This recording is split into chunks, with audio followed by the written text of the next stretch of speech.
নাবালিকাকে ধর্ষণের অভিযোগে গ্রেপ্তার ইউটিউবের জনপ্রিয় হিরো শফিক। রেজিনগর থানার পুলিশের জালে ধরা পড়ল এক জনপ্রিয় ইউটিউব চ্যানেলের নাবালক সুপারস্টার ও তার সহযোগী।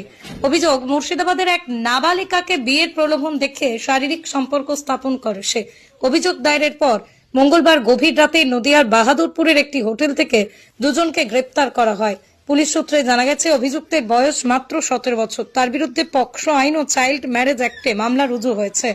বুধবার তাদের বহরমপুর জুভেনাইল আদালতে তোলা হয়। এই ঘটনায় তীব্র প্রতিক্রিয়া সৃষ্টি হয়েছে সোশ্যাল মিডিয়াতেও। ভক্তদের একাংশ হতাশ, অন্যদিকে অনেকে দাবি করেছেন আইন অনুযায়ী কঠোর শাস্তি হওয়া উচিত। ঘটনার তদন্তে রেজিনগর থানার পুলিশ।